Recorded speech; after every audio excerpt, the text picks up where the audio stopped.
जय हिंद फ्रेंड्स। देखिए 5 जो प्लानिंग स्टेप्स थे अपने गोल को अचीव करने के, वो मैं आप लोगों को बता चुका हूं। जो कि आखिरी स्टेप रह गया था प्रतिपादित करना, यानी कि किसी अपने गोल को, अपने पूरे प्लान को एग्जीक्यूट करना, तो वो आखिरी चरण था। कुछ आपको मैं सूत्र बताऊंगा, कुछ फॉर्मूले दूंगा, किन किन बातों का याद रखना है, किन चीज़ों को अपने सफलता के लिए जरूरी बिंदुओं के रूप में देखना है। मतलब की पॉइंट्स क्या है आपकी लाइफ में, कुछ ही गिने चुने की पॉइंट्स हैं, कुछ ही फैक्टर्स हैं जो काम आएंगे। देखिए सबसे पहले आपको अपने एम को बार बार अपने दिमाग में लेकर आना है। मतलब रिकॉल करते रहिए अपने एम को। अपने एम का स्मरण सुबह उठने के जस्ट बाद। आपको कोई काम नहीं करना है, आप बस सुबह उठिए। उठने के बाद सबसे पहले ध्यान कीजिए कि मुझे क्या अचीव करना है, जो सबसे अल्टीमेट टारगेट है, पहले उसका ध्यान कीजिए। फिर ये ध्यान कीजिए मुझे आज क्या करना है। 2 बातें तो आपकी क्लियर हो गई। रात में सोते वक्त आपने क्या किया आज का, और नेक्स्ट आपको क्या करना है। रात में 3 पॉइंट्स हो जाएंगे। आज का भी थोड़ा सा याद कर लीजिए, कल आपको क्या करना है वो, और अल्टीमेट टारगेट। अल्टीमेट टारगेट जो है आपका, वो कभी नहीं भूलना चाहिए। कोई ऐसा तरीका बना लीजिए, कोई भी आप ऐसा तरीका बना लीजिए जिससे आप बार बार अपने गोल को याद कर सकें। ये बहुत जरूरी है। वो स्पार्क, वो इग्निशन बहुत जरूरी है, क्योंकि इस वीडियो के लास्ट में मैं आपको बताऊंगा कि इग्नाइट करने वाला एक पॉइंट और कौन सा है। और दूसरी बात, आपको थोड़ी ट्रेनिंग करनी पड़ेगी अपने ऊपर। जैसे आप कोई भी सिचुएशन आती है तत्काल पैनिक हो जाते हैं। पैनिक होना छोड़ दीजिए, बिल्कुल पैनिक मत होइए।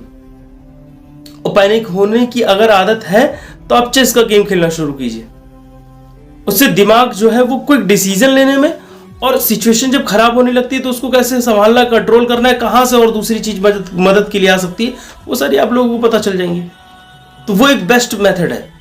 सबसे अहम बात बताऊं तो, अगर राजा बनना है या अपने लक्ष्य को प्राप्त करना है तो सबसे संपर्क तोड़ दीजिए। सबसे पहले मिलना सबसे कट जाइए। मिलना, किसी से मिलिए ही मत। कोई आपके लक्ष्य में आपके काम आना ही नहीं है किसी का। आप मिलोगे, जितना आपने एनर्जी स्टोर कर रखी होगी सब दे आओगे। किसी से मिलने की कोई जरूरत ही नहीं है। बिल्कुल मिलना छोड़ दीजिए। बहुत ही जरूरी हो ज्यादा, और उसमें आपका भी फायदा अगर निहित है आपको लक्ष्य प्राप्त करने में, क्योंकि लक्ष्य है तभी सब साथ में है। वास्तव में देखा जाए तो दुनिया में रिश्ता नाता कोई साथ में है ही नहीं। वास्तव में तो कोई रिश्ते नाते हैं ही नहीं साथ में।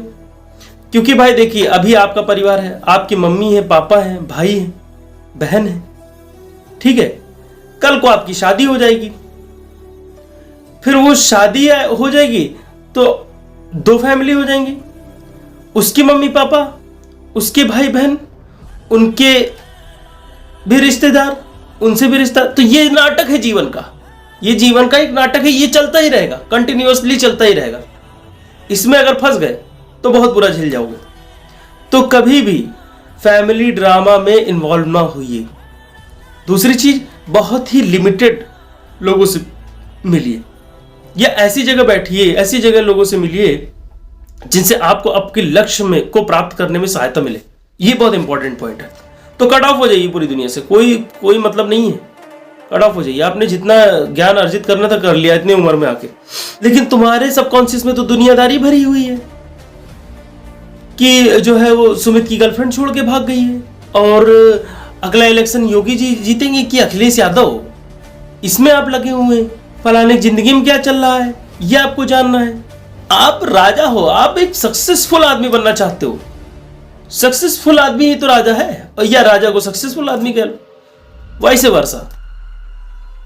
एक राजा वही है जो आदमी सक्सेस हो गया है, और बाकी जन्मजात तो कुछ होता नहीं है।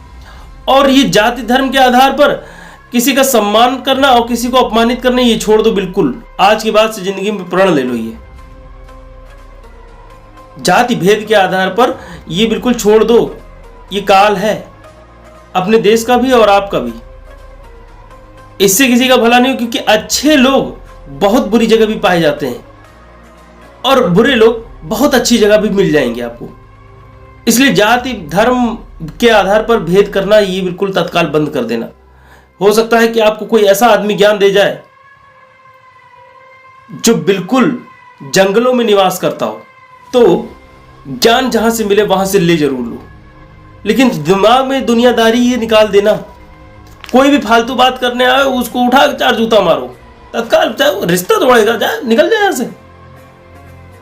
फालतू आदमी को अपने पास बिल्कुल भटकने देना नहीं है। वो अलावा आपके टाइम खराब करने के और कुछ दूसरा काम करेगा ही नहीं। सारा फोकस अपने वर्क पे डाल दीजिए, सारा फोकस अपने टारगेट पे डाल दीजिए। 3-4 की पॉइंट्स है जो आपको अपनी लाइफ में करने।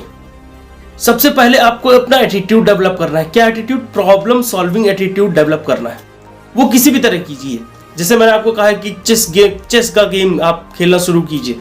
बहुत ही अच्छा गेम है सर, बहुत ही उम्दा गेम है चेस का गेम। इससे प्रॉब्लम सॉल्विंग एटीट्यूड डेवलप होता है।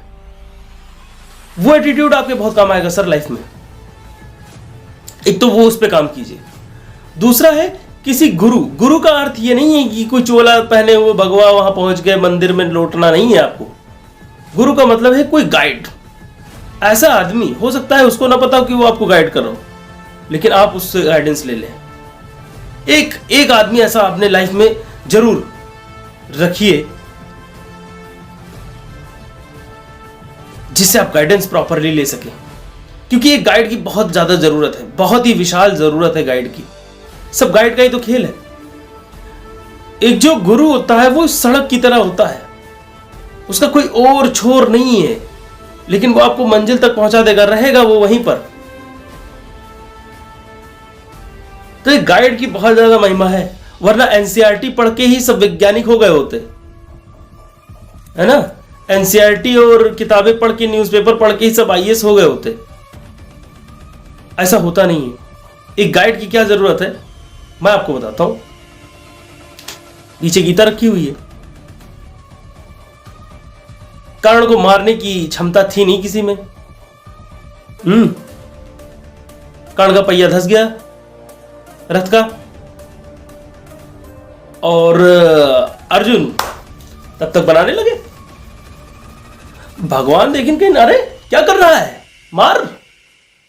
कहें अरे नहीं प्रभु, ये तो क्षत्रिय धर्म का अपमान हो जाएगा, एनसीईआरटी तो यही लिखा है। कह रहे भाई एनसीईआरटी को मारो गोली। मैं कह रहा हूं ना, चलाओ गोली, शूट कर तत्काल। ये होता है गाइड का काम। अगर उस टाइम अगर शूट ना करवाते कर्ण को, तो कैपेबल नहीं थे अर्जुन की कर्ण को मार पाए। ये भगवान श्री कृष्ण की गाइडेंस ही थी। हर समय एनसीईआरटी काम नहीं आती है। यही होता है गुरु का कमाल कि मार यही सही वक्त है। दिशा सूचक यंत्र की तरह काम करता है गाइड। किस समय पर किस दिशा में कौन सा कदम कब रखना है, यह है गाइड का काम। और एक आपकी लाइफ में ऐसा होना चाहिए व्यक्ति जो क्रिटिक्स हो, आपकी कमियों को खुरेदता हो या कमियां बताता हो। वो भी दिशा सूचक यंत्र की तरह ही है। वो एक ही सिक्के का दूसरा पहलू वो है। गाइड जो है वो पॉजिटिव वे में लेकर जाएगा, ये थोड़ा नेगेटिवली आपको टॉर्चर करेगा। और वही चीज स्पार्क करेगी। मैंने कहा था महीने, 6 महीने, साल भर में एक बार जो है अपने क्रिटिक्स के पास जरूर टहलाया करो और उसी मुद्दे बात करो जिसपे वो तुमको दुत्कारे। अपने लक्ष्य के बारे में, अपने लक्ष्य से मिला जुला लक्ष्य तो बताना नहीं किसी को, से मिला जुला कि हम जो है विधानसभा का चुनाव लड़ने जा रहे हैं, उसी में बता दो। तो कहेगा तुम अपनी शक्ल देखो पहले, विधानसभा का चुनाव लड़ी है। अब वो तुम्हारी कमी बताएगा। पैसा है, आदमी इस बात कर पाते हो। अब तुमको इस चीज को टटोलना है कि मैं बात कर पाता हूं, सभा संबोधित कर पाता हूं कि नहीं कर पाता हूं, तो वो सारी बातें आपको जो है इग्नाइट करेंगी, पावर देंगी। पेट्रोल है सर, वो पेट्रोल की तरह बर्न करेगा आपके अंदर, तब आपको ताकत मिलेगी। तो ये सारी बातें हैं, इन सबको नोट डाउन कर लीजिए, इन सबको लिख लीजिए। चाणक्य के नीति सूत्र में जल्दी ही लेकर आपके समक्ष प्रस्तुत होता हूं अगली वीडियो में। तब तक के लिए नमस्कार, जय हिंद, ओम सूर्य।